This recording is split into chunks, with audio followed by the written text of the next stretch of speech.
can, reuse, to retell and reinterpret about real family values.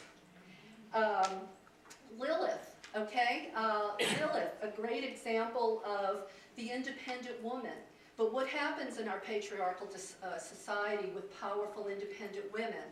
Just like Lilith, they're demonized. So take Lilith and tweak it, reinterpret it.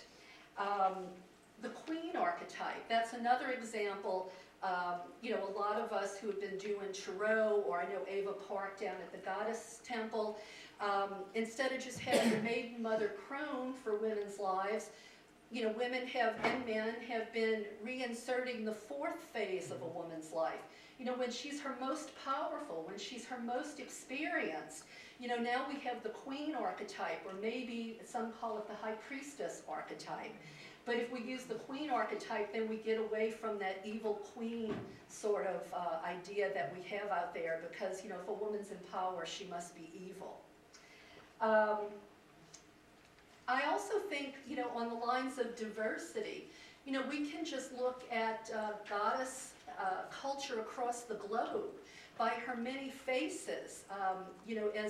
As a big umbrella, I think goddess spirituality is about tolerance, diversity, inclusion. And, there or Mother Nature. I mean, you look at Mother Nature and, it's about balance. It's about how evolution favors altruism, rather than selfishness. Kali and Shiva. Shiva has to be activated by Kali. And I'm sure you can think of loads of others. But, that's sort of just a short list of ways we can grab back these myths and retell them, reawaken them, even reinterpret them if we have to. And, I feel like if you're hesitant to reinterpret the myths or to rewrite the myths, why? When you think about the people who wrote the Bible, they were trying to set an agenda, weren't they? They were shaping the culture. So if we want a new normal, if we want to reset, then why not us do it? You could say, well, maybe they were divinely guided, but who's to say we're not divinely guided? So yeah, I think it's hard at first, but it's very liberating too. Usually when I give this talk, it's part of a longer workshop. And at the end of the workshop, we usually just sort of break away, and either individuals as groups. And this might sound silly or too, not very deep. But I can tell you, when we break away into the groups and we start to recreate new myths, or we reinterpret the old myths, or rewrite the old myths, the overwhelming sense of liberation by the people doing it is incredible. So I would encourage you to think about that. Do it yourself when you go home. Take a myth or a story, that's got a horrible patriarchal slant, and retell it. And if, when you're teaching your own students or your own groups, do the same thing, so that we can start to make that shift, so that we have goddess mythology as a vehicle to change the world and, make it a better place. So I guess in closing, I said I would go back to the idea of the Dalai Lama. The Dalai Lama said that it would be Western women who would change the world. Well, at first I think we were all excited to hear that, because here was this, the Pope that we like, who was, giving a little bit of kudos to women, that they were going to be the heroes or the sheroes. But, there were problems with that, because of course that left out, maybe the indigenous people and other people who were actually doing good things out there too. But where I disagree with him, with all due respect, is that I think it won't be Western women who will shape the world. Because first of all, we know a lot of women who don't profess these ideas. They're still promoting the patriarchal mindset. They're invested in it. Maybe they benefit from it, Sarah Palin. And, so it's not just women who are going to do this. We have too many great men who are our allies, men like that we have in this room. Father Roy Bourgeois, who was excommunicated from the Vatican, Matthew Fox, the wonderful guys in my anthology, Voices of the Sacred Feminine, like Gus back there. My husband, who's been the wind beneath my wings for the last 30 years.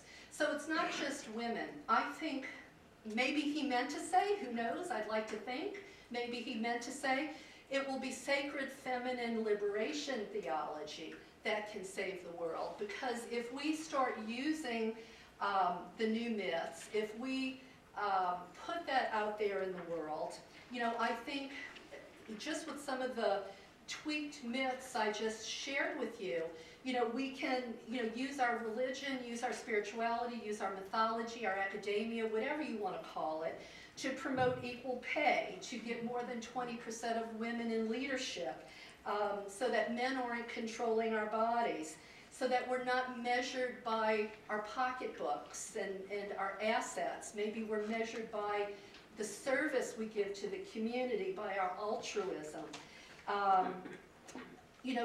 That we can start to shift to a partnership society, away from this predator capitalistic society and domination that we're living in. We'll be, stewards of Mother Earth instead of fracking and poisoning and all the stuff that goes on. So I'd like to close with just a really, really short myth of Pandora that was written by Charlene Spretnak in her book, Lost Goddesses of Early Greece. And it goes like this. Earth Mother had given the mortals life. This puzzled them greatly. They would stare curiously at one another, then turn away to forage for food. Slowly they found that hunger has many forms.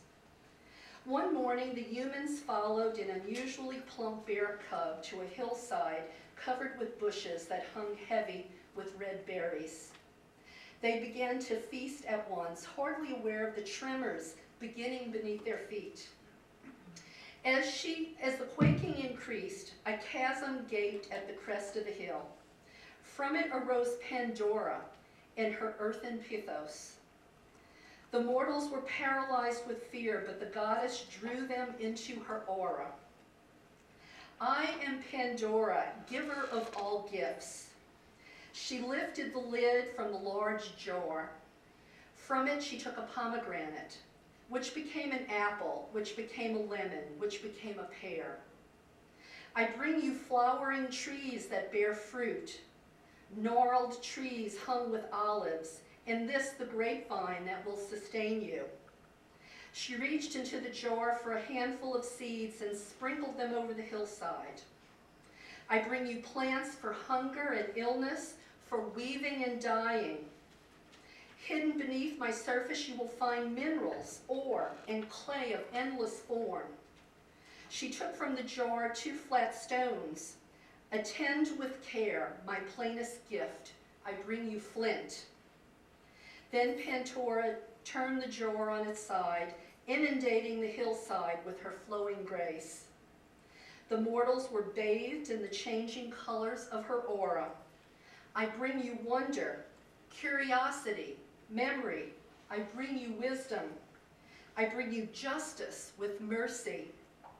I bring you caring and communal bonds.